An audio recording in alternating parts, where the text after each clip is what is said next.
Solve करने का सबसे अच्छा तरीका है कि इक्वेशन नंबर 1 और 2 को आप ऐड करिए, तो यू विल गेट कि टेंशन ने टेंशन को खत्म कर दिया और 60 माइनस 80 माइनस 20 होगा। इस पर नीचे की तरफ m1g, इस पर नीचे की तरफ कितना m2g लगेगा।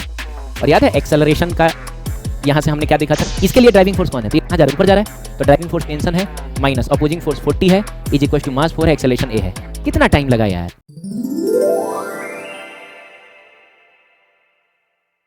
हाय बच्चों, कैसे हैं आप? Welcome to rescue course by physics. बच्चों लास्ट के लेक्चर्स में हम इक्विलिब्रियम से रिलेटेड क्वेश्चंस देख रहे थे, ठीक है, जिसमें ऑब्जेक्ट्स पे नेट फोर्स जीरो होता था, यानी उसका एक्सेलरेशन जीरो होता था। तो या तो ऑब्जेक्ट आपका रेस्ट में रहेगा या फिर अगर मूव भी करेगा तो कांस्टेंट वेलोसिटी से, ठीक है। लेकिन अब हम बात करेंगे कि क्या हो अगर ऑब्जेक्ट्स एक्सेलरेशन के साथ मूव करें, यानी अब उनकी वेलोसिटी कांस्टेंट नहीं रहेगी, वेलोसिटी वेरिएबल होगी और उन पर नेट फोर्स भी जीरो नहीं होगा, ठीक है बच्चों, क्योंकि हम जानते हैं ना F is equal to ma होता है। तो अगर किसी चीज के पास मास है, किसी चीज के पास एक्सेलरेशन है, तो जाहिर सी बात है उस पर नेट फोर्स भी होना चाहिए, वो जीरो नहीं होगा, ठीक है। तो चलिए देखते हैं ऐसे सिचुएशंस को हम कैसे हैंडल करेंगे। तो कुछ स्टेप्स फॉलो करेंगे। तो एक काम करते हैं ना, हम एक सिचुएशन ड्रॉ कर लेते हैं बच्चों, और जब हम स्टेप्स देखेंगे तो साथ साथ हम इसको भी सॉल्व करते रहेंगे। तो एक वेज है जो कि फिक्स्ड है, ये मूव नहीं करेगा, और इसके ऊपर हमने एक ब्लॉक को रखा है जिसका मास m1 है, और एक धागे और एक पुली की सहायता से हमने एक और ब्लॉक यहाँ ऐसे लटका दिया जिसका मास मान लेते हैं m2 है। अब अगर मैं आपसे पूछूं कि ये m1 और m2 का जो सिस्टम है वो रेस्ट में रहेगा या मूव करेगा अगर हम इसको ऐसा ही छोड़ देते, ठीक है। तो बच्चों ये तो कन्फ्यूजन वाली स्थिति है। कहने का मतलब ये है कि अगर मान लो ये बहुत भारी हो जाए, मान लो ये हाथी है और ये चूहा है, तो अनपढ़ आदमी बता देगा कि ये नीचे जाएगा और ये ऊपर जाएगा। लेकिन अगर मान लो ये हाथी और ये चूहा है तो, और कोई फ्रिक्शन नहीं है, बोलो, तो एक्स्ट्रा अनपढ़ आदमी बता देगा कि ये नीचे जाएगा और ये ऊपर जाएगा, है ना बच्चों। लेकिन आप याद करिए क्वेश्चन नंबर 17 जाके देख लेना, पीछे हमने देखा है, उसमें एक ऐसा भी सिचुएशन था जिसमें ये एंगल 37 डिग्री था, ये शायद 10 kg था, है ना बच्चों।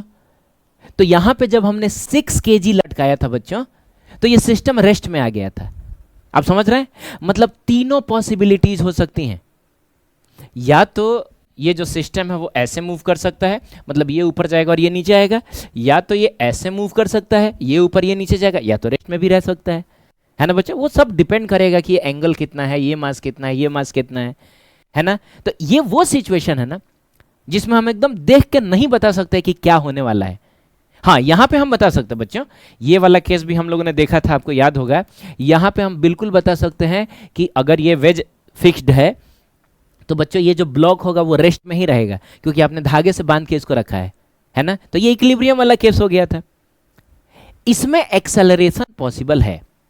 अगर आपने 6 kg मास लटकाया है तो ठीक है, ये दोनों मूव नहीं करेंगे। लेकिन अगर 6 kg से आपने कम कर दिया, 5 kg लटका दिया, तो क्या होगा बच्चों, तो ये हल्का हो जाएगा। जितना चाहिए था इसको बैलेंस करने के लिए, उससे ये हल्का हो गया, तो हल्का हो गया तो फिर ये नीचे चला जाएगा और ये ऊपर चला जाएगा। लेकिन अगर आपने यहाँ 6 kg से ज़्यादा लटका दिया तो क्या होगा, तो ये नीचे जाएगा और ये ऊपर जाएगा, ठीक है। तो चलिए देखते हैं हम कैसे ऐसे सिचुएशन को डील करेंगे। उसके लिए जो स्टेप्स हमको फॉलो करने हैं वो स्टेप्स हम लोग देख लेते हैं, है ना बच्चों। जैसा हम लोगों ने इक्विलिब्रियम में भी स्टेप्स देखी थी, इसमें भी देख लेते हैं। तो बच्चों सबसे पहला स्टेप तो वही होगा कि फ्री बॉडी डायग्राम ड्रॉ करो। तो फ्री बॉडी डायग्राम ड्रॉ करने के लिए दोनों ब्लॉक्स पे लगने वाले सारे फोर्सेस को लिखो। तो बच्चों इसमें नीचे की तरफ लगेगा m1g, इधर की तरफ लगेगा नॉर्मल और इधर की तरफ लगेगा टेंशन, ठीक है। इस पर नीचे की तरफ लगेगा m2g और ऊपर की तरफ टेंशन, सेम टेंशन क्योंकि धागा सेम है, सही है। अगला स्टेप ये है कि आप एक्सेलरेशंस ड्रॉ करें, है ना बच्चों। तो अब सवाल है कि भाई हम एक्सेलरेशन कैसे ड्रॉ करें। मतलब इतना तो कंफर्म है बच्चों कि अगर ये मूव करेगा तो या तो ऊपर जाएगा नहीं तो नीचे जाएगा, ठीक है। तो हम किधर, अभी तो हमको पता ही नहीं है, ये m1 m2 और थीटा दिया हुआ है, हमको तो पता ही नहीं है कि कौन सा मास ज़्यादा है कौन सा कम है। तो एक काम करो, तुम ना अपने मन से किधर भी एक्सेलरेशन ड्रॉ कर लो। चलो मान लेते हैं बच्चों नीचे ड्रॉ कर ले। अब ये मत करना कि तिरछा ड्रॉ कर लेना, थोड़ा कॉमन सेंस भी लगा लेना। अरे इसको मूव करना होगा तो या तो नीचे जाएगा नहीं तो ऊपर जाएगा। चलो नीचे ड्रॉ कर लेते हैं। अब एक बात कंफर्म हो गई, अगर ये नीचे ए एक्सेलरेशन से जाएगा तो बच्चों ये ऊपर ए एक्सेलरेशन से जाएगा। कंफर्म हो गई ये बात क्यों? क्योंकि बच्चों मतलब दोनों का एक्सेलरेशन सेम क्यों है? क्योंकि अगर ये 1 मीटर नीचे जाता है तो बच्चों ये भी 1 मीटर आगे जाएगा, ताकि धागे का लेंथ कांस्टेंट रह सके। अरे बोलना यार, अगर मान लो ये 1 मीटर नीचे जाता है और ये 2 मीटर आगे चला गया, इसका मतलब धागा ढीला हो जाएगा। चाहे ये 2 मीटर नीचे जाता है और ये 1 ही मीटर आगे गया, तो इसका मतलब धागा जो है वो लंबा हो जाएगा, एक्सटेंड हो जाएगा। तो धागे के लेंथ को कांस्टेंट रखना है अगर आपको, तो जितना मूवमेंट इसका होना है उतना ही मूवमेंट इसको भी कराना पड़ेगा। यानी इसका डिस्प्लेसमेंट सेम होगा, इसकी वेलोसिटी सेम होगी, एंड इवन इसका एक्सेलरेशन और इसका एक्सेलरेशन भी सेम होगा। क्लियर है? तो हमने मान लिया कि ये नीचे जा रहा है और ये इधर जा रहा है। अगर मान लो बच्चों हम गलत हुए, अगर मान लो ये ऊपर जा रहा होता और ये नीचे जा रहा होता ना, तो कोई दिक्कत नहीं है, आंसर जो है वो नेगेटिव में आ जाएगा। आंसर आएगा उतना ही। जैसे मान लो कि अगर आपने सही माना है तो एक्सेलरेशन प्लस में 2 मीटर पर सेकंड स्क्वायर आ रहा है, लेकिन अगर तुमने ये गलत माना होता ना, तो आंसर आएगा 2 मीटर पर सेकंड स्क्वायर ही, बस नेगेटिव में आ जाएगा। तो इसका मतलब हुआ कि आप जस्ट डायरेक्शंस को पलट लीजिएगा, बाकी आपको फिर से सॉल्व करने की जरूरत नहीं है। ठीक है, चलिए, तो ये बात है। और एक और बात है, ये भी तो हो सकता है कि ये सिस्टम मूव ही ना करे, तो अपने आप एक्सेलरेशन 0 आ जाएगा। ठीक है, चलिए, तो हमने एक्सेलरेशन ड्रॉ कर लिए। उसके बाद जितनी भी फोर्सेस हैं उनका कंपोनेंट तोड़ेंगे हम एक्सेलरेशन और उसके परपेंडिकुलर डायरेक्शन में। मतलब यूं कहा जाए कि एक्सेलरेशन के डायरेक्शन को हम x मान लेते हैं और उसके परपेंडिकुलर डायरेक्शन को हम y मान लेते हैं।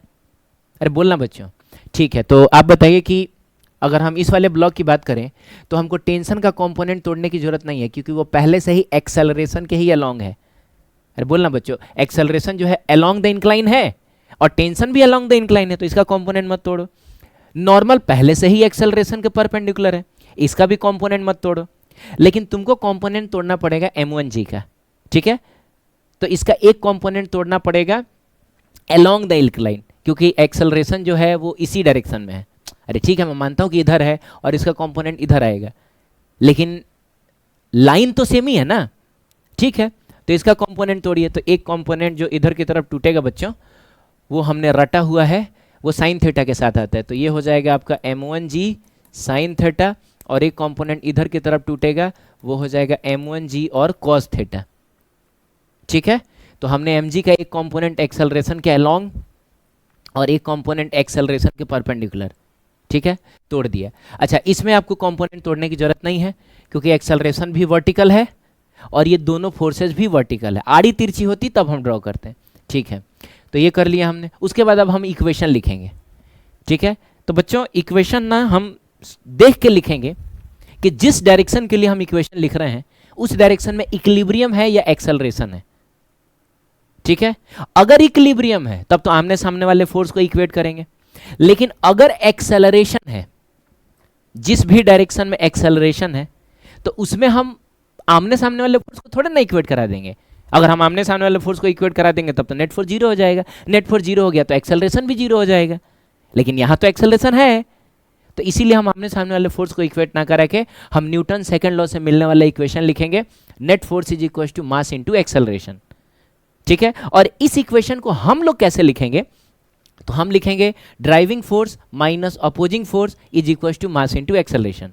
अरे बच्चों, ये नेट फोर्स ही लिखा हुआ है, तो बस नेट फोर्स को लिखने का थोड़ा एक तरीका यहां मैंने बताया है कि आप लिखेंगे driving force minus opposing force is equal to mass into acceleration. अब सवाल है भाई ड्राइविंग फोर्स कौन सा है, तो नाम से ही समझ में आ रहा है कि वो फोर्स जो ड्राइवर हो, वो फोर्स जो ले जा रहा हो, वो फोर्स जो एक्सेलरेशन के डायरेक्शन में हो। तो बच्चों ड्राइविंग फोर्स का मतलब हुआ force in the direction of acceleration, and opposing force ये भी नाम से समझ में आ रहा है कि ऑब्जेक्ट जा रहा है इधर और कोई पकड़ के खींच रहा है पीछे, तो जाहिर सी बात है वो अपोजिंग फोर्स होगा। यानी वो फोर्स जो एक्सेलरेशन के ऑपोजिट डायरेक्शन में हो उसको हम अपोजिंग फोर्स बोलेंगे। ठीक है बच्चों, तो ये बात ध्यान रखना। और आइए तब हम इक्वेशन लिखते हैं इसके लिए। तो सबसे पहले बताओ बच्चों, इस m1 मास के लिए अगर मैं बात करूं फॉर m1, तो इस डायरेक्शन में क्या है, तो बच्चों ये ब्लॉक ना इस डायरेक्शन में मूव कर रहा है, इस डायरेक्शन में मूव नहीं कर रहा है, यानी इस डायरेक्शन में तो इक्विलिब्रियम है, और इक्विलिब्रियम है तो आप आमने सामने वाले फोर्सेस को इक्वेट करेंगे, यानी कि इधर वाला force which is normal equal होगा इधर वाला force which is m1g cos theta के। क्लियर है? अच्छा, अब बताइए इस डायरेक्शन में क्या है? तो बच्चों इस डायरेक्शन में तो एक्सेलरेशन है, तो एक्सेलरेशन है तो हम लिखेंगे driving force minus opposing force is equal to mass into acceleration. तो आप बताइए इसके लिए ड्राइविंग फोर्स कौन है? तो देखिए कि ये जा किधर रहा है, नहीं जा किधर रहा है ये नहीं, देखिए कि एक्सेलरेशन किधर है। तो बच्चों एक्सेलरेशन इधर है, तो जो फोर्स इधर होगा वही ड्राइविंग फोर्स होगा। और बच्चों इस पर इस डायरेक्शन में टेंशन लग रहा है, तो टेंशन हो गया driving force minus opposing force कौन होगा? तो जो एक्सेलरेशन के ऑपोजिट होगा, यानी कि ये m1g साइन थीटा जो है वो ऑपोजिंग फोर्स है। अब हम लिखेंगे मास इनटू एक्सेलरेशन।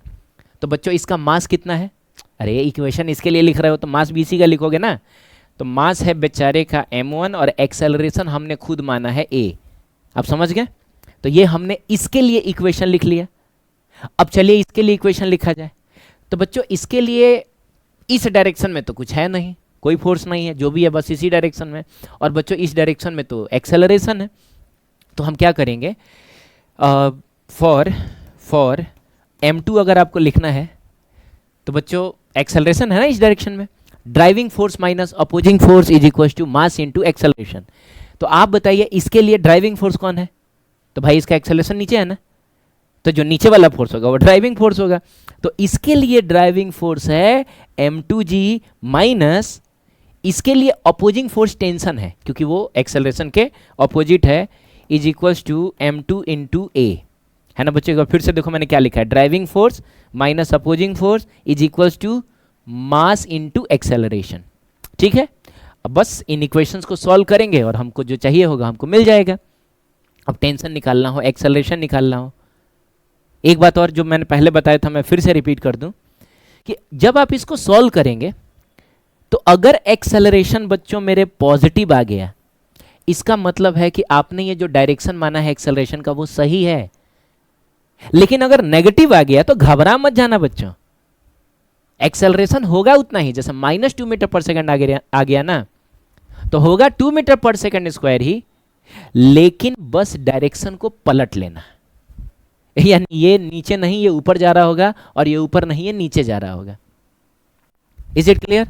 तो ये स्टेप्स क्लियर हैं आपको? चलिए एग्जांपल्स करेंगे तो और बढ़िया से समझ में आएगा बच्चों। तो चलिए यहाँ एक ऐसा सिस्टम है जिसमें दो मासेस हैं m1 और m2, पुली की सहायता से इनको ऐसे लटकाया गया है। और जाहिर सी बात है m1 और m2 लिखा हुआ है, इसका मतलब इसमें से कोई एक मास ज़्यादा होगा तो कोई एक कम होगा। तो एक काम करते हैं ना, हम लोग ना m2 को ही ज़्यादा मान लेते हैं। ठीक है बच्चों, हम मान लेते हैं कि m2 is greater than m1। सही है, तो देखते हैं फिर इसका एक्सेलरेशन हम कैसे निकालेंगे और इस धागे का टेंशन भी हम कैसे निकालेंगे। तो चलिए स्टेप्स को फॉलो करते हैं। सबसे पहला स्टेप क्या था? Draw free body diagram. तो आप जानते हैं कि सबसे पहला फोर्स जो आप लगाएंगे वो नीचे की तरफ ग्रेविटेशनल फोर्स होगा, फिर ऊपर की तरफ टेंशन होगा और धागा सेम है तो ऊपर टेंशन और नीचे ऐसा m2g। उसके बाद क्या करें? एक्सेलरेशन ड्रॉ करो।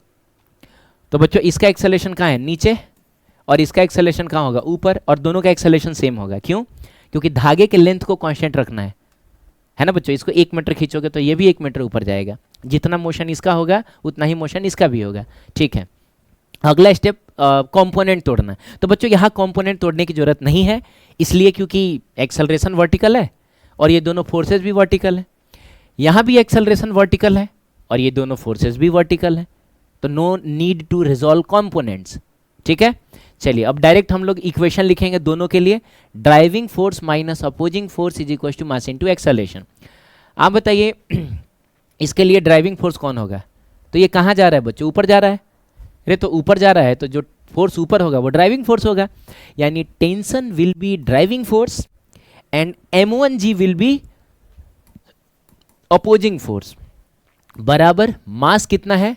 m1 है, अरे इसके इक्वेशन लिख रहे हो, और एक्सेलरेशन कितना है? a है। ठीक है, इसके लिए इक्वेशन लिखो बच्चों। तो बताओ इसका एक्सेलरेशन कहाँ है? नीचे है, तो जो फोर्स नीचे होगा वो ड्राइविंग फोर्स होगा। तो इसका मतलब हुआ कि m2g जो होगा वो ड्राइविंग फोर्स होगा और इसके लिए टेंशन अपोजिट फोर्स होगा। ध्यान से समझना बच्चों, इसके लिए टेंशन ड्राइविंग फोर्स है, लेकिन इसके लिए टेंशन अपोजिंग फोर्स है ना बच्चों। इट इज समथिंग लाइक कि कुछ लोग ऐसे होते हैं जो टेंशन की वजह से निखर जाते हैं, मतलब उनको टेंशन होगा तो खूब मेहनत करेंगे और खूब बड़ा आदमी बनेंगे। लेकिन कुछ लोग ऐसे भी होते हैं जो टेंशन की वजह से बिखर जाते हैं, है ना, बर्बाद हो जाते हैं, बहुत ज़्यादा टेंशन हो जाए उनको। तो ऐसा ही कुछ है इसके लिए भी। इसके लिए जो टेंशन ड्राइविंग फोर्स है, इसके लिए वही टेंशन अपोजिंग फोर्स है, ठीक है। तो m2g minus tension is equals to mass into acceleration. दोनों का एक्सेलरेशन तो सेम ही है, ठीक है बच्चों। अब कैसे सॉल्व करें यार, तो एक काम करते हैं ना, इसको इक्वेशन नंबर 1 मान लेते हैं, इसको इक्वेशन नंबर 2 मान लेते हैं, और दोनों इक्वेशन को ऐड कर देते हैं। तो ऐड करने से क्या होगा कि टेंशन से टेंशन खत्म हो जाएगा। बोलना बच्चों, ये पॉजिटिव या नेगेटिव खत्म हो गया। अब देखा जाए तो इस साइड में क्या बचा, तो m2g minus m1g is equals to m1a plus m2a, ठीक है। अच्छा, इसमें से g को कॉमन ले लो, तो m2 माइनस m1 इंटू जी, और इसमें से a कॉमन ले लो, तो m1 प्लस m2 इंटू ए, ठीक है। अब तुमको a निकालना है, तो एक काम करो, m1 प्लस m2 को नीचे लेके आ जाओ, तो m2 minus m1 into g divided by m1 plus m2, ठीक है बच्चों। तो कुछ लोग ना इसको याद रखते हैं, आपको भी मन करे तो याद रख सकते हो, बहुत फुर्सत है तो, ठीक है। अपने शॉर्ट नोट्स में फॉर्मूले की तरह इसको जगह दे देना। तो इससे होगा क्या ना कि अगर m1 और m2 आपको दिया रहेगा तो डायरेक्ट आप वैल्यूज पुट करके आंसर ला सकते हैं, बट आई डोंट प्रीफर, इसलिए क्योंकि ये एक बस इसी केस के लिए ये फॉर्मूला है। अब थोड़ा सा भी हम इसमें ट्विस्ट डाल दे तो फिर ये काम नहीं आएगा। जैसे आपको याद होगा कि हमने पिछली बार एक को ऐसे लटका दिया था, दूसरे को इंक्लाइन प्लेन पर रख दिया था। अरे भाई, तब ये फॉर्मूला थोड़े काम आएगा, तब तो तुमको इसी स्टेप के जरिए इसको सॉल्व करना पड़ेगा, है ना। तो मन करे तो याद रख लेना, बट बहुत ज़्यादा जरूरी नहीं है। ये स्टेप्स आपको फॉलो करने आने चाहिए, और ये कोई बहुत हाथी घोड़ा वाला स्टेप नहीं है, ठीक है, सिंपल से स्टेप्स हैं। चलिए, तो एक्सेलरेशन तो हमने निकाल लिया, टेंशन भी तो निकालना है, तो कैसे निकाले, तो एक काम करो ना, इक्वेशन 1 में बच्चों एक्सेलरेशन की जगह पे ये वाली वैल्यू डाल दो, तो टेंशन मिल जाएगा तुमको। तो हम लिखते हैं by equation 1 t minus m1g is equals to m1, और एक्सेलरेशन की जगह पे लिखा जाएगा m2 minus m1 into g divided by m1 plus m2। Clear है। अच्छा, माइनस m1g को इधर लेके आ जाओ, तो बच्चों ये हो जाएगा m1g, अरे माइनस m1g इधर आके पॉजिटिव हो जाएगा, और plus m1 m2 minus m1, ठीक है बच्चों, divided by m1 plus m2 और इंटू जी, ठीक है। अब एक चीज़ मुझको नज़र आ रहा है कि इसमें भी जी और इसमें भी जी है, तो जी को कॉमन ले लो, ठीक है बच्चों, जी को कॉमन ले लो, ठीक है। और m1 प्लस m2 को इससे मल्टीप्लाई करो। अब ऐड करने तो भाई तुमको आना चाहिए, बोलो, इसको इससे मल्टीप्लाई करेंगे तो कितना मिलेगा, m1 square plus m1 m2, है ना बच्चों। और एक काम करो, इस m1 को इसके अंदर भेज दो, तो जाके दोनों से मल्टीप्लाई होगा, तो m1 m2 minus m1 square, ठीक है बच्चों, और डिवाइडेड बाई में देखा जाए तो आ रहा है आपका m1 प्लस m2। अच्छा, अब ये जो, हेलो, हाँ, ये जो m1 स्क्वायर है पॉजिटिव में है और ये m1 स्क्वायर नेगेटिव में है, और ये m1 m2 plus m1 m2 2m1 m2, तो यहाँ से देखिए आपको टेंशन मिल रहा है 2m1 m2, और ये g भी तो है, divided by m1 plus m2। याद करने वाला इसको भी याद कर लेता है, लेकिन मैं फिर बोल रहा हूँ कि बहुत ज़्यादा जरूरी नहीं है, स्टेप्स आपको आने चाहिए। क्लियर है बच्चों। चलिए आगे बढ़े, अगर नहीं समझ में आया होगा फिर से जाके देख लेना इसको, लेकिन आई थिंक कि समझ में आया होगा। चलिए, तो ये वाला क्वेश्चन नीट 2020 का है, आप इसको वीडियो को पॉज करिए और खुद से ट्राई करिए, फॉर्मूले में भी पुट करके निकाल के देख लेना कितना आ रहा है, लेकिन प्रोसेस से करना ज़्यादा जरूरी है। फॉर्मूला हमेशा आपके काम नहीं आएगा, कभी भी आप भूल सकते हैं, लेकिन प्रोसेस याद रहेगा तो सिचुएशन में अगर कुछ ट्विस्ट भी डालेगा तो हम हैंडल कर पाएंगे। ठीक है, कर लिया आपने। चलिए देखते हैं। तो सबसे पहला काम क्या करेंगे रे बच्चों, पहला काम को ये जान ले कि हमको निकालना क्या है, हमको एक्सेलरेशन निकालना है। ठीक है, तो बच्चों फ्री बॉडी डायग्राम बना लो यार। तो नीचे 40 न्यूटन, ऊपर टेंशन, नीचे 60 न्यूटन, है ना बच्चों, और ऊपर क्या, तो टेंशन। अब जाहिर सी बात है बच्चों, ये 6 kg है तो भारी है तो नीचे ही जाएगा। अब जानबूझ के हम गलती थोड़े करेंगे, और ये ऊपर जाएगा और दोनों का एक्सेलरेशन सेम होगा। ठीक है, अब इसके लिए बताइए ड्राइविंग फोर्स कौन सा है। तो इसके लिए ड्राइविंग फोर्स है 60 माइनस अपोजिंग फोर्स टेंशन है इज इक्वल टू बेचारे का मास 6 है और एक्सेलरेशन हमने ए लिया है। ठीक, इसके लिए ड्राइविंग फोर्स कौन है, तो ये कहाँ जा रहा है, ऊपर जा रहा है। तो ड्राइविंग फोर्स टेंशन है माइनस अपोजिंग फोर्स 40 है इज इक्वल टू मास 4 है, एक्सेलरेशन ए है। कितना टाइम लगा यार, कितना टाइम लगा। कितनी आसानी से देखो, अब ये टेंशन से टेंशन खत्म हो जाएगा और 60 माइनस 40 जो है वो आपका 20 आएगा और ये 6 है प्लस 4 है, ये 10A हो जाएगा और यहाँ से आपको A इज इक्वल टू मिलेगा 2 मीटर पर सेकंड स्क्वायर। ठीक है बच्चों, तो मिल गया हमको ये। अब मान लो इसको इक्वेशन नंबर 1 और इसको इक्वेशन नंबर 2 मान लें और हमको टेंशन निकालना रहे, क्योंकि ज़रूरी थोड़े ना है 2020 में आपसे एक्सेलरेशन पूछा था, हो सकता है 26 में 27 में आपसे टेंशन पूछ ले।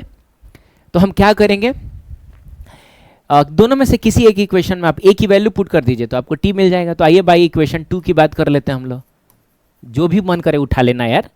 बाई इक्वेशन 2, ठीक है, T minus 40 is equal to 4 और ए की जगह पे हम लिखेंगे 2। अब ये तो 8 हो जाएगा, बोलो बच्चों, 40 इधर जाके 40 जो है वो इधर जाके पॉजिटिव होगा और 8, तो ये हो जाएगा आपका 48 न्यूटन, है ना। और यहाँ हमने जी की वैल्यू जो है वो 10 लिया है, जी की वैल्यू हम लोगों ने 10 मीटर पर सेकंड स्क्वायर लिया है। हो गया होगा। अब देखो बच्चों, इसको करने का एक और तरीका मैं आपको बताता हूँ जो कि बहुत आसान तरीका होगा। अच्छा हाँ, एक तरीका तो वो फॉर्मूला वाला, उससे भी देख लो। सेकंड मेथड कौन सा है, फॉर्मूला वाला मेथड। तो बच्चों बताओ एक्सेलरेशन क्या था, तो एक्सेलरेशन था m2 माइनस m1 इंटू जी और divided by m1 plus m2। अब m2 बड़ा वाला मास था ना बच्चों, तो ये हो जाएगा आपका 6 माइनस 4 और इंटू जी का मतलब तो 10 हो जाएगा और डिवाइडेड बाई 4 प्लस 6, है ना, और मीटर पर सेकंड स्क्वायर। अच्छा बच्चों, ये 4 प्लस 6 10 होगा ना और ये 10 कैंसिल हो जाएगा, तो 6 माइनस 4 देखा जाए तो 2 मीटर पर सेकंड स्क्वायर आ ही गया एक्सेलरेशन।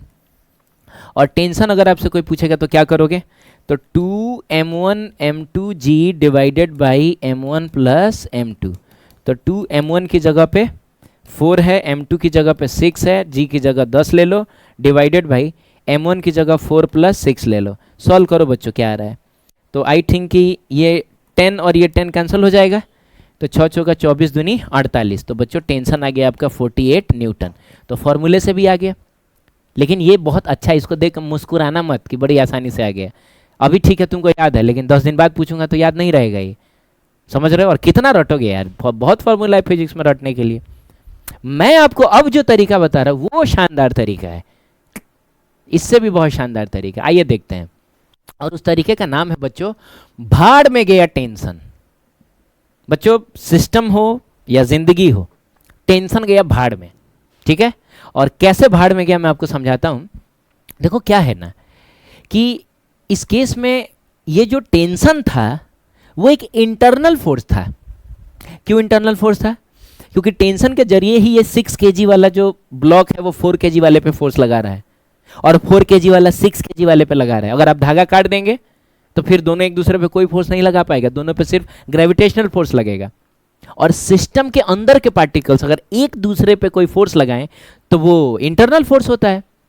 ये दोनों एक दूसरे पर टेंशन के जरिए ही फोर्स लगा रहे हैं, तो टेंशन एक इंटरनल फोर्स है। और हम जानते हैं कि इंटरनल फोर्स का सम हमेशा 0 होता है।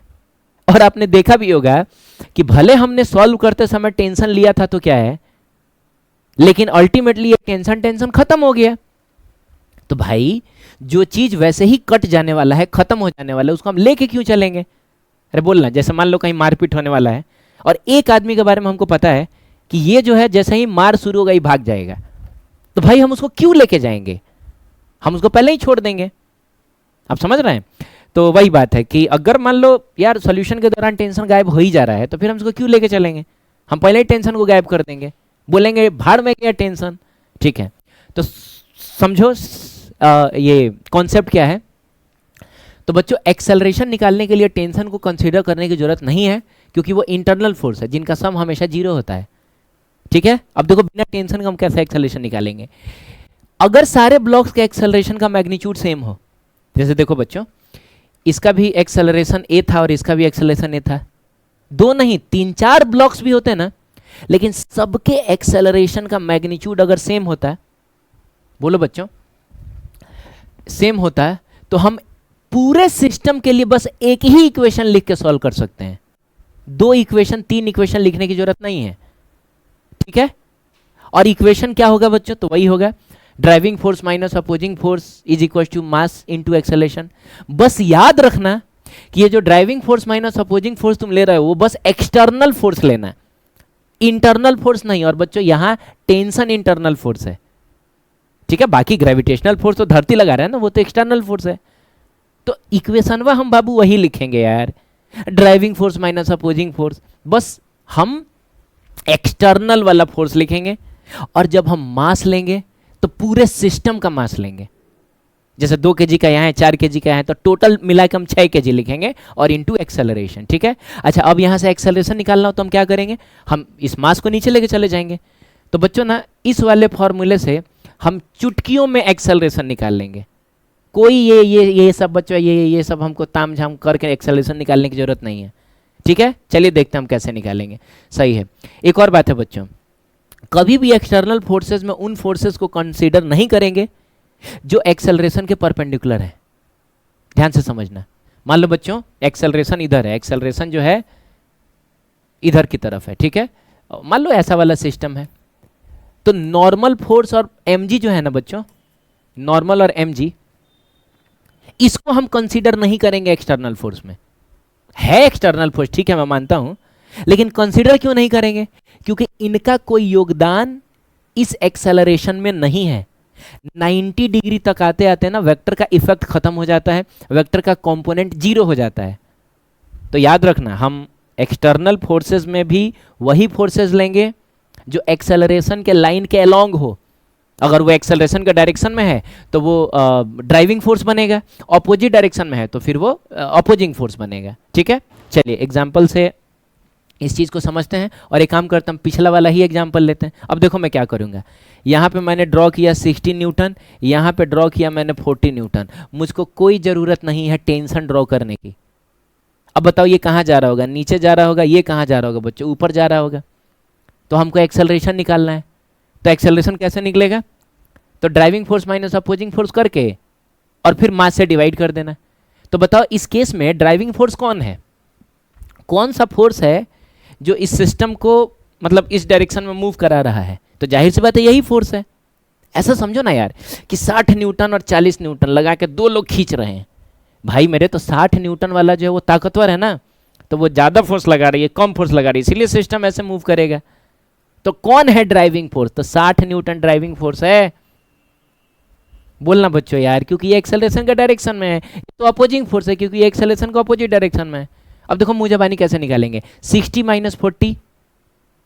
अरे अगर तुमको एक्सेलरेशन निकालना है तो क्या करोगे, driving force minus opposing force is equal to पूरे सिस्टम का मास, और पूरे सिस्टम का मास यहाँ 10 kg है, तो 10 रख दो, और यही से आगे आपका 2 मीटर पर सेकेंड स्क्वायर।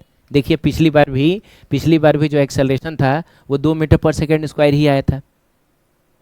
आप समझ रहे हैं, तो कैसे मुजबानी हमने बता दिया। ये देखिए, ये सब लिखने की भी जरूरत नहीं है, देखते हम लोग बताएंगे। अच्छा इधर 60 kg है, 60 kg लगा खींचा जा रहा है, 40 kg 60 न्यूटन लगा के, सॉरी बच्चों 6 kg है तो 60 न्यूटन लगा के खींचा जा रहा है, और 40 न्यूटन लगा के इसको रोका जा रहा है।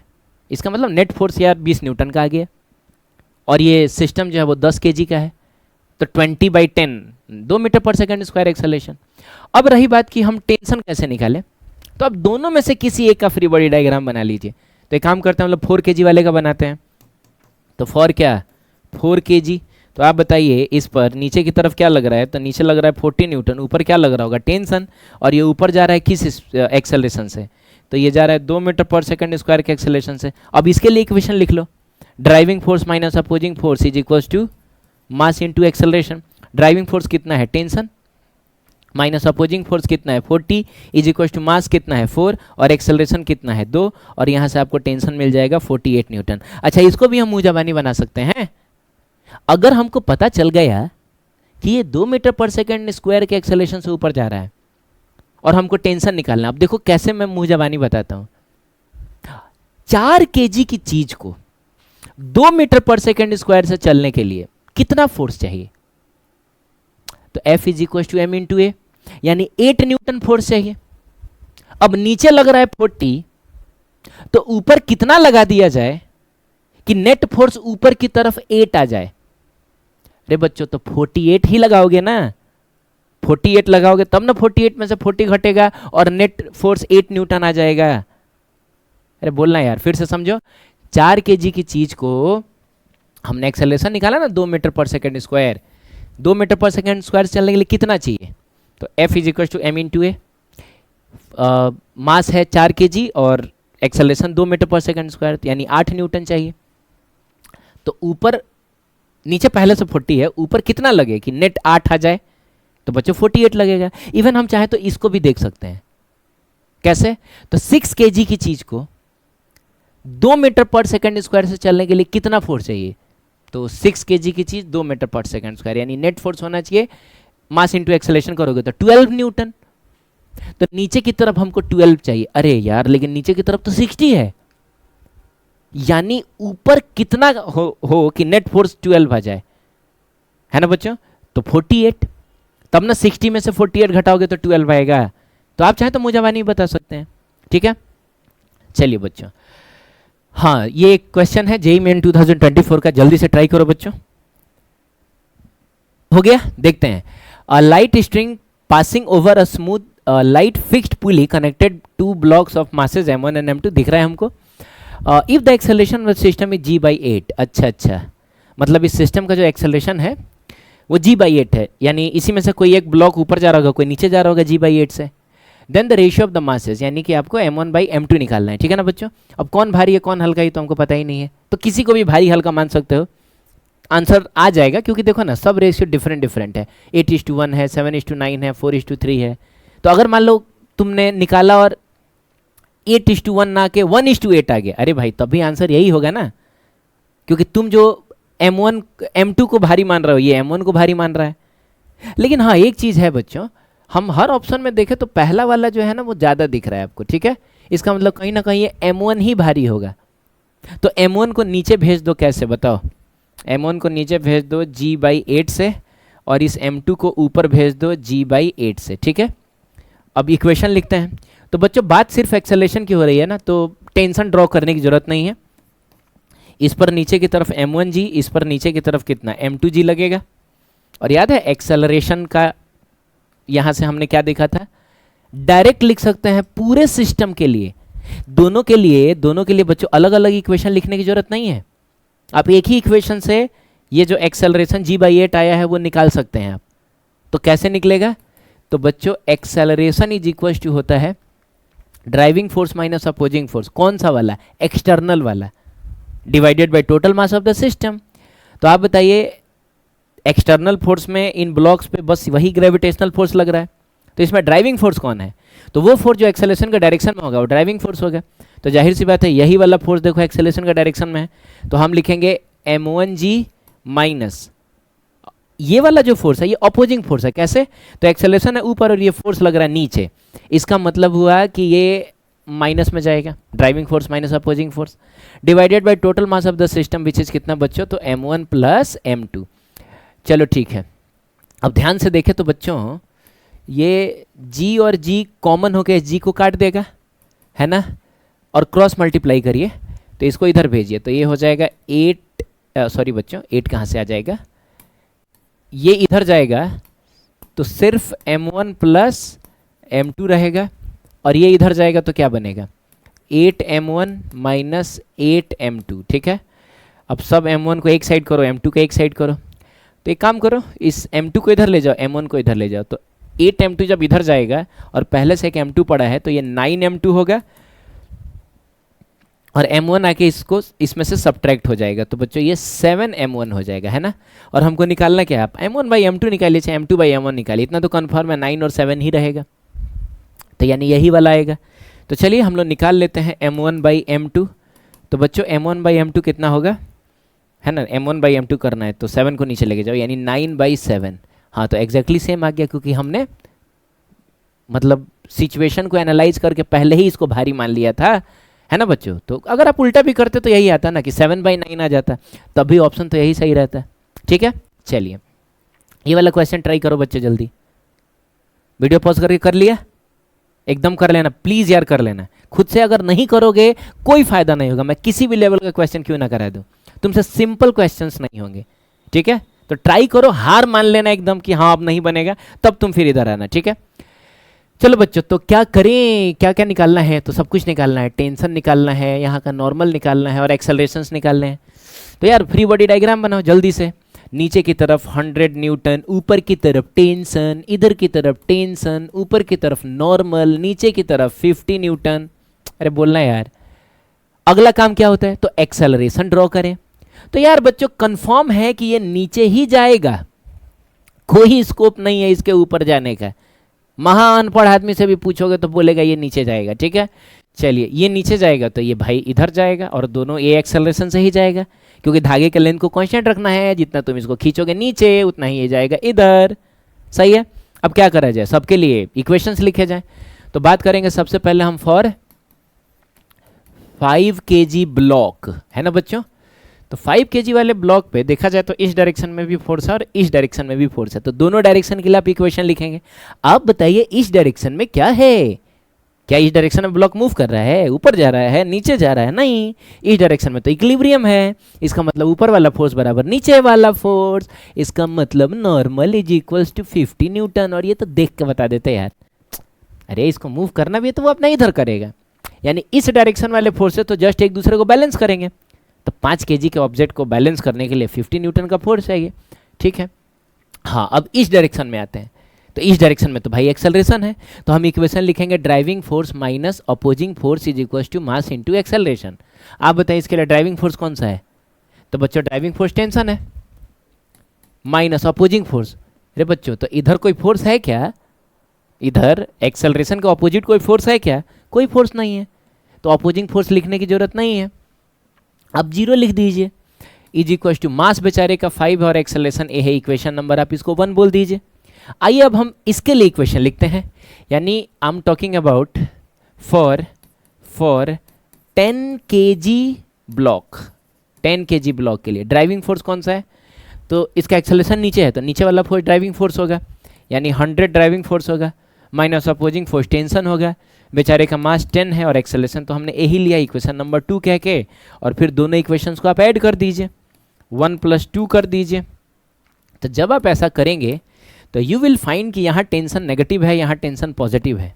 ठीक है बच्चों, और LHS की बात करें तो इधर तो कुछ मिला नहीं, इधर बस 100 है, तो 100 रहेगा LHS में, और इधर कितना हो जाएगा 15 तो यहाँ से आपको A इज इक्वल टू मिल जाएगा 100/15 मीटर पर सेकेंड स्क्वायर, और बच्चों आप इसको 5 से काटोगे तो ये हो जाएगा 20/3 मीटर पर सेकेंड स्क्वायर।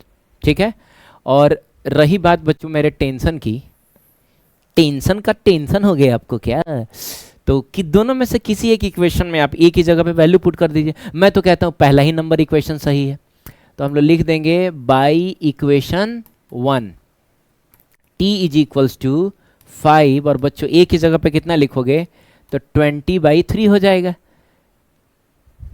बोलना बच्चों। तो यहाँ से आपको बताओ टेंशन इज इक्वल टू कितना मिल जाएगा, तो 100/3 न्यूटन। इज इट क्लियर, तो सब निकाल लिया हम लोगों ने, एक्सेलरेशन भी निकल गया, यहाँ पे नॉर्मल तो सबसे पहले हमने निकाल लिया था और टेंशन भी निकल गया। अच्छा इसी को सेकंड वाले मेथड से करोगे ना, सेकंड मेथड बच्चों भाड़ में गया वाला, भाड़ में गया टेंशन वाले मेथड से करोगे तो क्या लिखोगे, तुम डायरेक्ट एक्सेलरेशन निकाल सकते हो। कैसे, तो ब्लॉक्स पर ध्यान दो, एक ब्लॉक ये है और एक ब्लॉक ये है, इसके लिए पूरे मतलब दोनों ब्लॉक को मिला के लिखो driving force minus opposing force is equal to mass into acceleration, और टेंशन पर ध्यान मत देना, इस टेंशन को देखना भी मत। तो बच्चों ये वाला फोर्स कौन सा है, तो ड्राइविंग फोर्स है।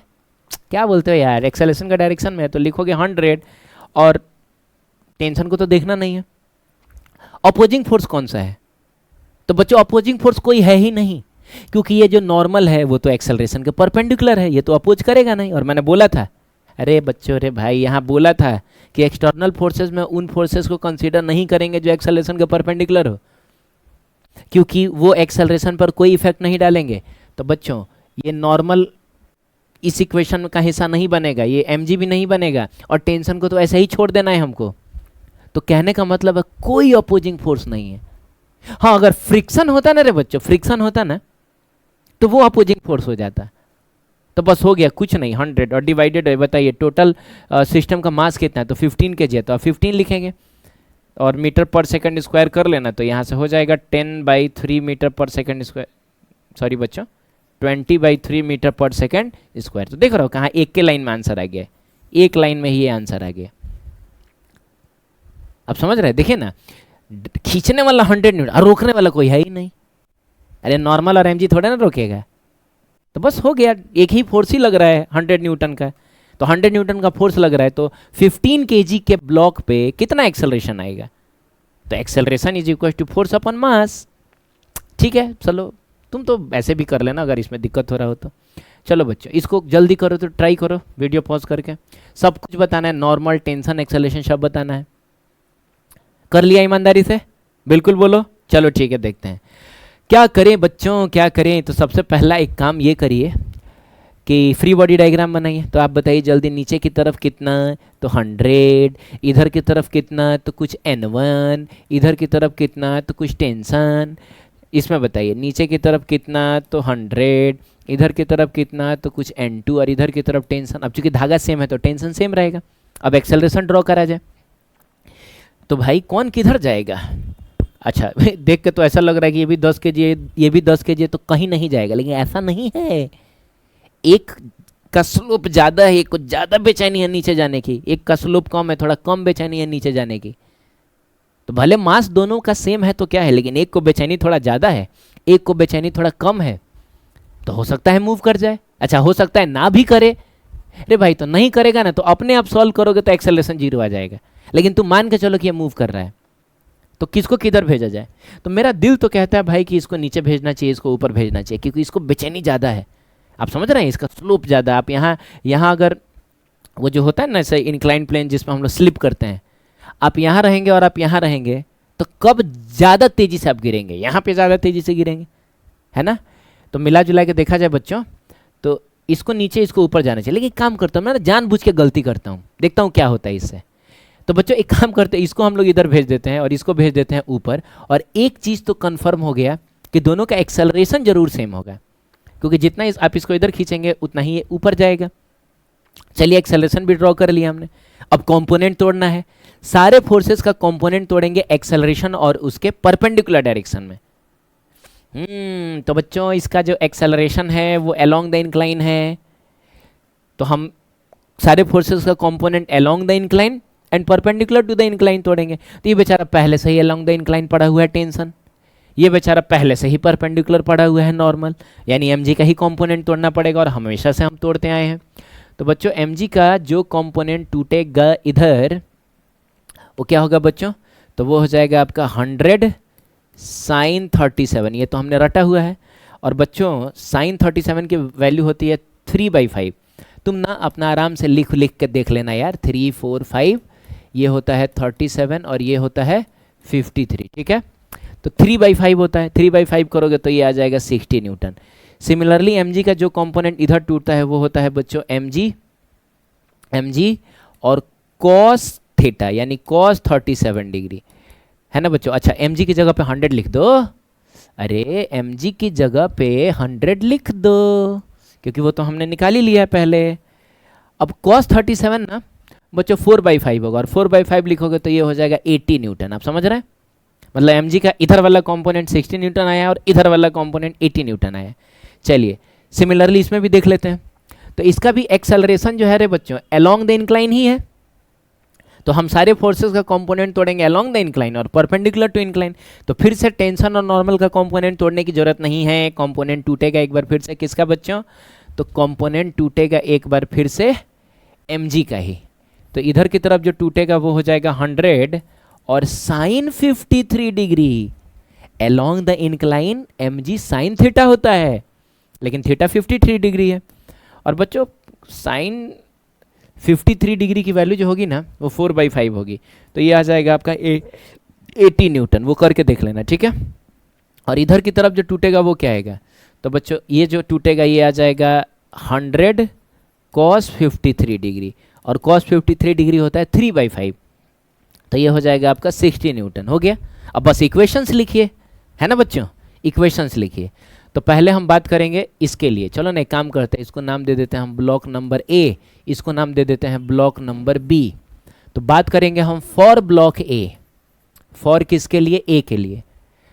अब इस पर ना दो डायरेक्शन में फोर्सेस लगी हैं, ऐसे भी लगी हैं फोर्सेस और ऐसे भी लगी हैं। तो आप बताइए इस डायरेक्शन में क्या है, तो बच्चों एक्सेलरेशन है। सॉरी बच्चों, एक्सेलरेशन कहाँ से है, इस डायरेक्शन में तो इक्विलिब्रियम ना है। अरे भाई रे, ये इधर की तरफ जा रहा है, इधर जा रहा है, तो अलोंग द इंक्लाइन एक्सेलरेशन है, perpendicular to the incline equilibrium है, यानी ऊपर वाला फोर्स बराबर नीचे वाला फोर्स, यानी नॉर्मल जो होगा ना बच्चों, नीचे वाला फोर्स कितना 80 न्यूटन, तो नॉर्मल होगा 80 न्यूटन। आप समझ गए।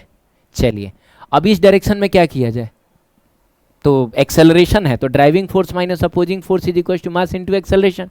बताओ ड्राइविंग फोर्स कितना, तो एक्सेलरेशन के डायरेक्शन में 60 न्यूटन ही ना है, तो यही ड्राइविंग फोर्स होगा। अपोजिंग फोर्स एक्सेलरेशन का अपोजिट डायरेक्शन वाला फोर्स, यानी tension is equal to mass कितना है 10 है, और एक्सेलरेशन हम ए लेंगे। चलिए क्वेश्चन नंबर 1 कह दीजिए। अब आइए फॉर बी।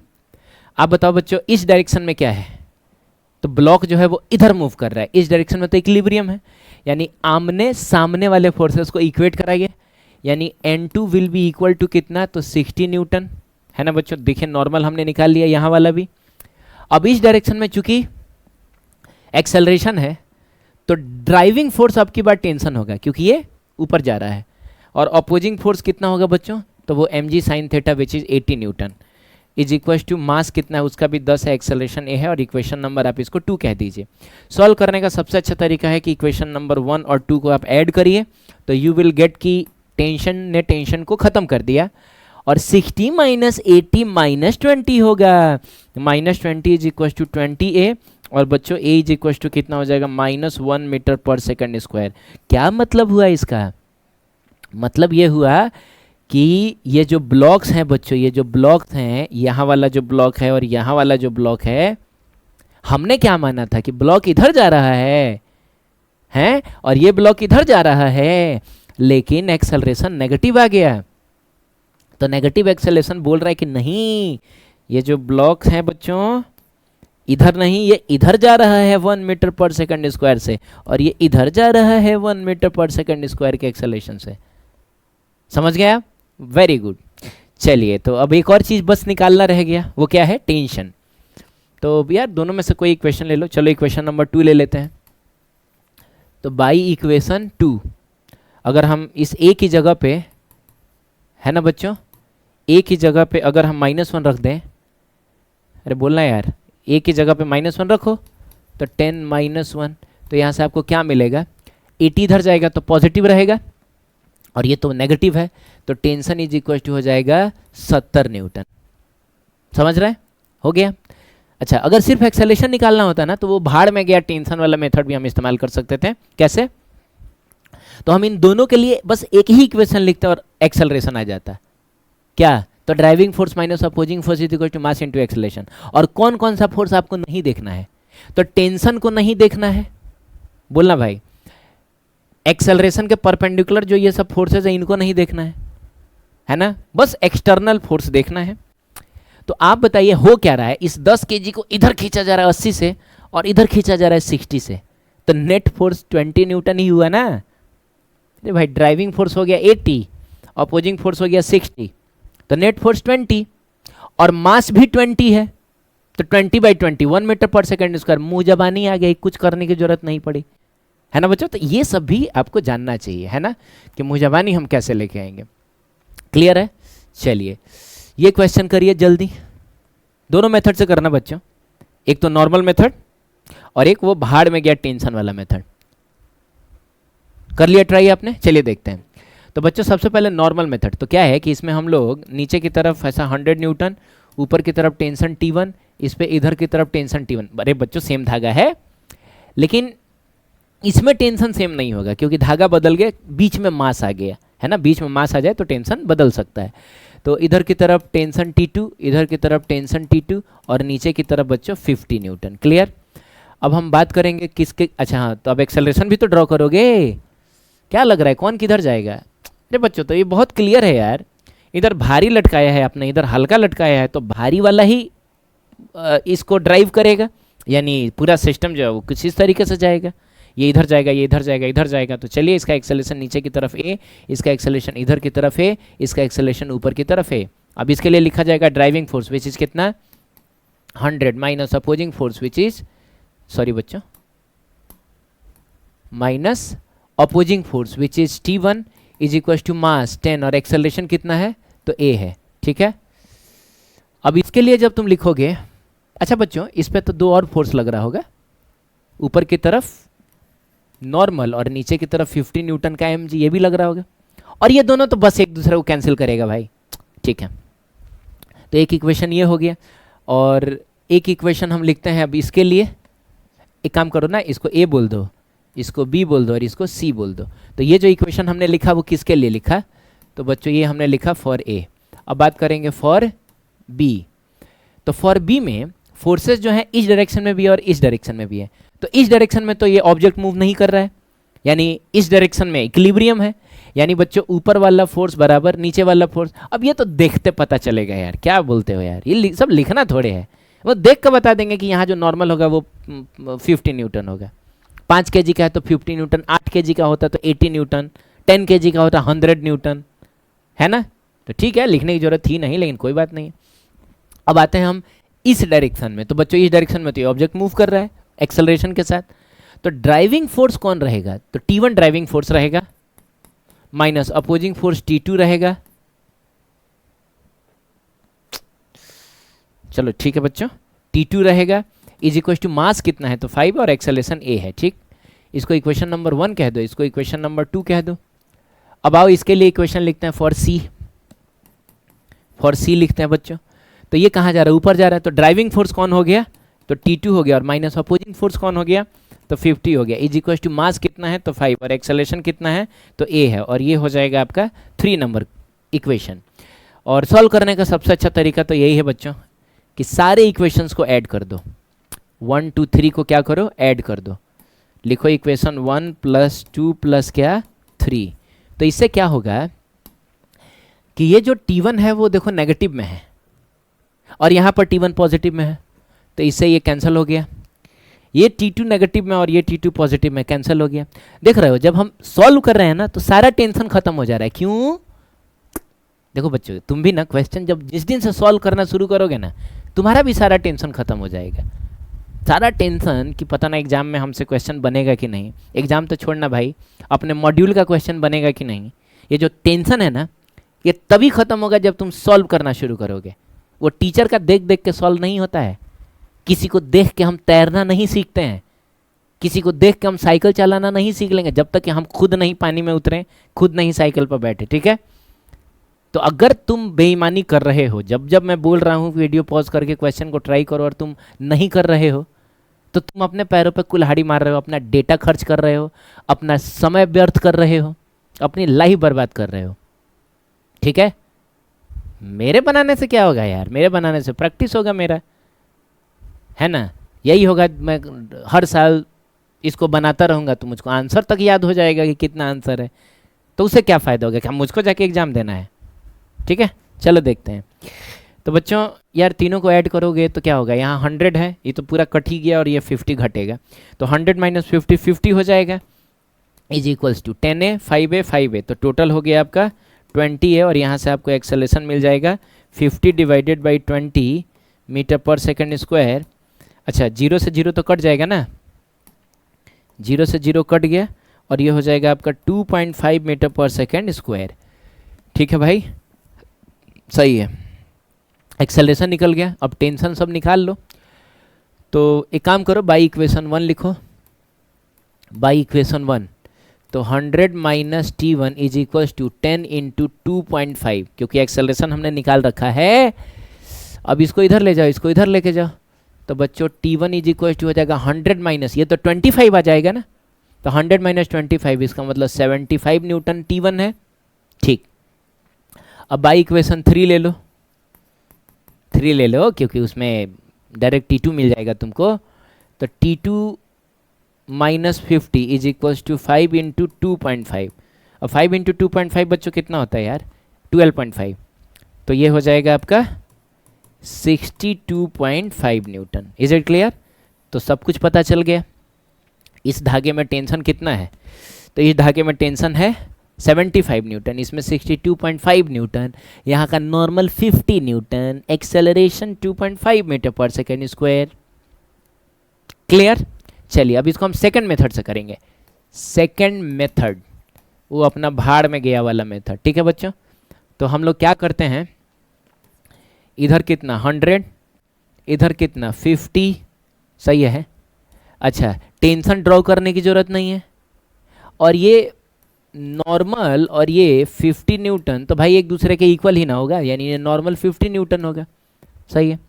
अब आप बताइए, ये इधर जा रहा है ए से, ये इधर जा रहा है ए से, और ये ऊपर जा रहा है ए से, तो पूरे सिस्टम का एक्सेलरेशन तो सेम ही है। तो हम तीनों के लिए अलग अलग इक्वेशन ना लिख, हम एक ही इक्वेशन से सॉल्व कर सकते हैं। बताओ बच्चों एक्सेलरेशन कितना होगा, तो ड्राइविंग फोर्स, तो सुनना भाई यही ना ड्राइविंग फोर्स है रे। अरे हो क्या रहा है, कोई 100 न्यूटन लगा के इधर खींच रहा है, कोई 50 न्यूटन लगा के इसको रोक रहा है, तो यही ना उसको ड्राइव करेगा, और वो अपोज कर रहा है। बाकी यहाँ तो कुछ है नहीं। यहाँ जो दो फोर्स लगा है हॉरिजॉन्टल डायरेक्शन में, वो टेंशन है, और टेंशन लेने की जरूरत है ही नहीं भाई, टेंशन मत लो, ठीक है। और नॉर्मल और mg तो एक्सेलरेशन के परपेंडिकुलर है, तो इनको भी नहीं लेंगे।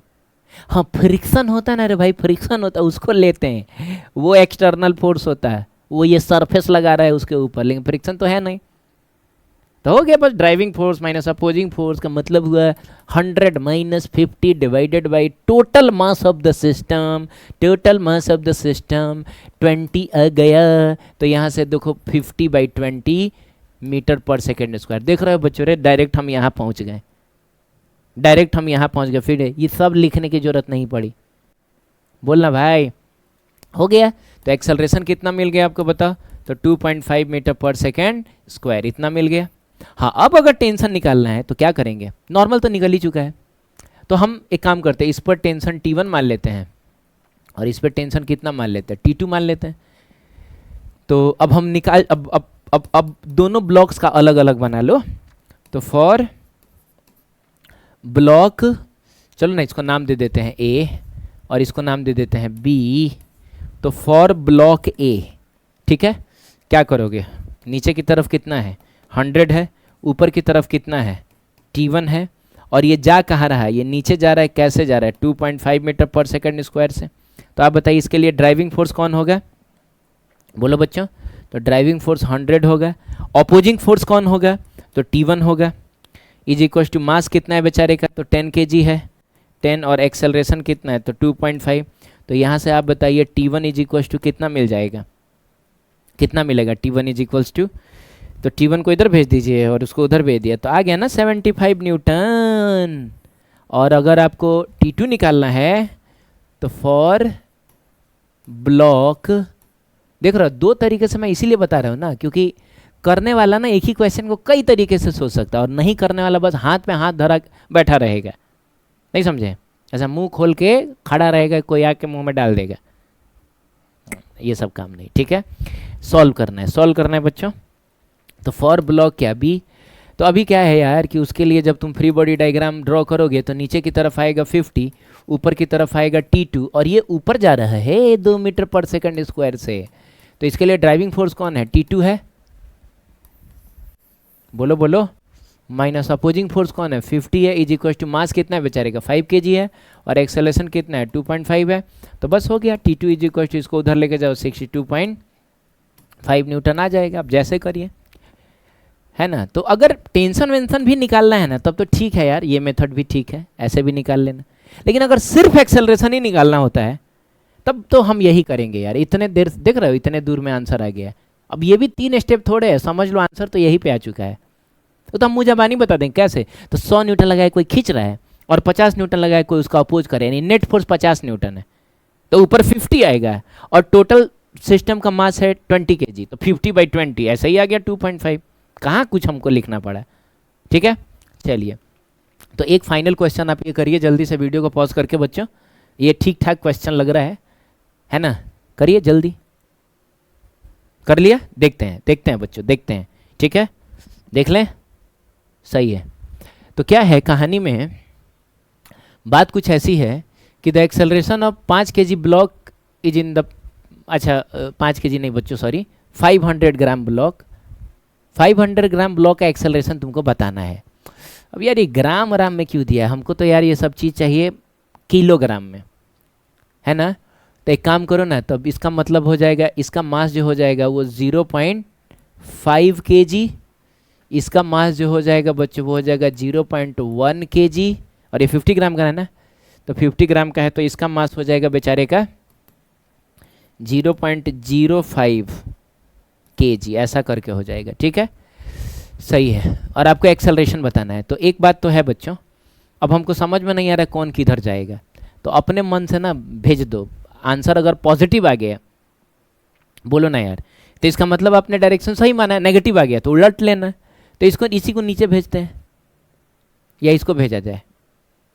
बोलो, इसी को भेज, चलो इसको नीचे भेजते हैं। 500 ग्राम का है ना, तो ठीक है नीचे भेजते हैं। तो ये इधर गया, इसको भेज दो इधर बच्चों, और इसको भेज दो कहाँ? ऊपर। अब मैं कहता हूँ कि इनका टेंशन वेंशन मत ड्रॉ करो, बस तुम एक्सटर्नल फोर्सेस ड्रॉ करो, यानी ग्रेविटेशनल फोर्स ड्रॉ करो।